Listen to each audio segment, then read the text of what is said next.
You guys, your next comedian coming to the stage is absolutely awesome. She has a great podcast that you guys can subscribe to. It's called Shank. Please make some noise for Sara Weinshenk.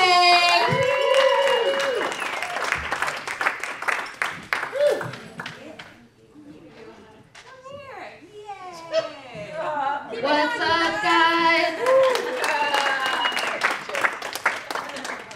I just want to start by saying, men with ponytails, you're ruining porn. Things are going great for me. I found a cure to my insomnia recently. I downloaded a white noise app that plays the sound of parents fighting. It sounds just like home. I'm not depressed, but sometimes I stand in front of my microwave just to shave off a few years. My vibe is postpartum, but I haven't had any kids.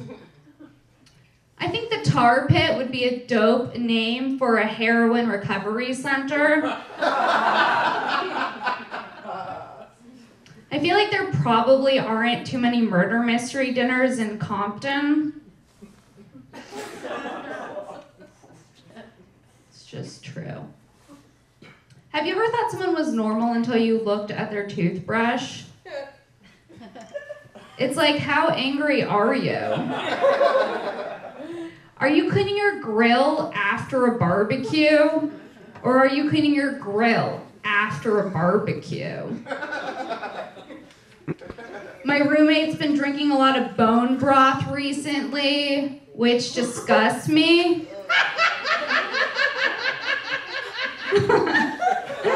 Because bone broth sounds like the name for the wet spot on your sheets after sex. Like, I don't think you should be drinking that. Some dudes wish that they could suck their own dicks. I relate because I wish I could kiss my own forehead. That's true. Some of you have hats, that's cool. I fucks with hats. But what I don't fucks with are visors, because what's that bullshit? Okay, it's like wear a hat or don't wear a hat. Why are you wearing 75% of a hat? But the most confusing thing are bald dudes in visors. Like, you think that they would want to reap the benefit of a full hat. It's not always the case, I guess. I also don't understand vests. Like, they don't make any logistical sense to me. Are you trying to keep your chest warm but your arms mobile? Like, do you have an upper respiratory infection, but you're planning on kayaking later? Like, the only time it really makes sense to wear a vest is if you're armless and you're trying to stay warm. I also don't trust anyone who carries binoculars, because only two types of people carry binoculars, and that's bird watchers and perverts. And everyone knows that bird watchers are just perverts in disguise. I don't think glove compartments should be called glove compartments, because if you have gloves in your glove compartment, you're a fucking murderer. I had my first scone recently, which was disappointing. Because when you're poor, living off ho-hos and ding-dongs, you think a scone's gonna be an affluent treat.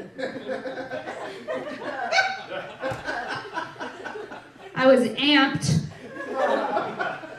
until I bit into it. I bit into the scone. The first thing I said was, "What the fuck happened to this muffin?" Scones are just 6-day-old muffins. And nobody tells you. They just wait for you to experience it yourself. It's bullshit.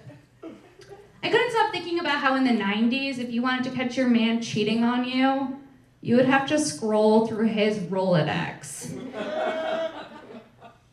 And I don't know if you've taken a look at a Rolodex recently, but that shit just looks like a Ferris wheel of sadness. Like, you would have to wait for him to take a piss so you could take a scroll.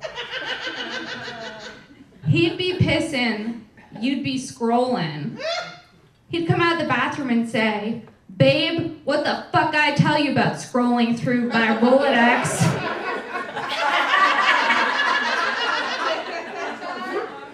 And then you'd lie and say, "I wasn't scrolling through your Rolodex."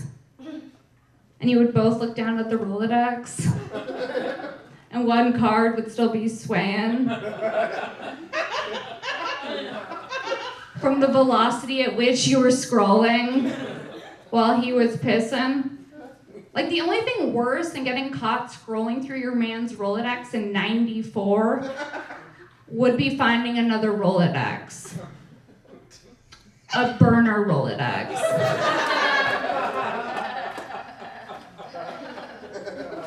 Recently, I had a friend invite me over for casserole, which disgusted me.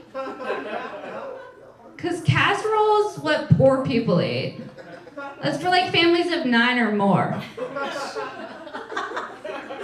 But she continued to invite me over for casserole, so eventually I had to go over and eat it. And after we're done eating, this bitch looks at me. She says, "Please, take some leftovers."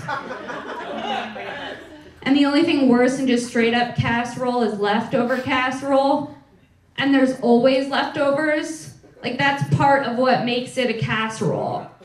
She forces these leftovers onto me, scoops them into a Tupperware, and now every day for the last 2 weeks, I have this cunt texting me, asking me when she's gonna get her Tupperware back.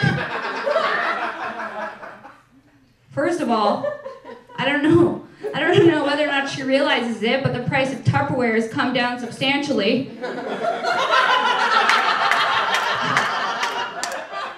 It's not the 1950s. Second of all, I'm gonna be real with you. That shit's been in the backseat of my car for the last 2 weeks. And I'm not about to open it, it's like a science experiment at this point. It's its own living, breathing ecosystem. The only thing more offensive than forcing somebody to take leftovers and then constantly texting them asking for your Tupperware back is if somebody gives you leftovers in a bag. If somebody gives you leftovers in a bag, that means they fucking hate you. They're like, "Oh, this untrustworthy cunt. I'm not gonna risk losing the Gladware. She's a Ziploc friend." Do you know how humiliating it is to leave a dinner party with a Ziploc full of green bean casserole because you can't be trusted? It's fucked up. Where are my potheads at? Yeah. I see you. Yeah, edibles are great. They're a great way to remind yourself that we're all going to die. My favorite part of consuming an edible is getting to live an entire lifetime in a single hour. I was so stoned last week, I convinced myself that the moth in my closet was actually a drone. I went to the deli recently, because nothing excites me quite like cold cuts, because I like to have sandwiches, because sandwiches are the fucking bomb. But going to the deli is always an ordeal. You gotta get a ticket, and for some reason, these tickets are shaped like no tickets I've ever seen before. They're all stuck together like miniature doll-sized toilet seat covers. I go to get a ticket, I get numbers 10 through 13. Box behind the counter says 75. And it's just me and one other dude. Finally, the guy behind the counter says, "What's it gonna be?" I say turkey. He says, "How much?" I don't fucking know. They don't teach you that.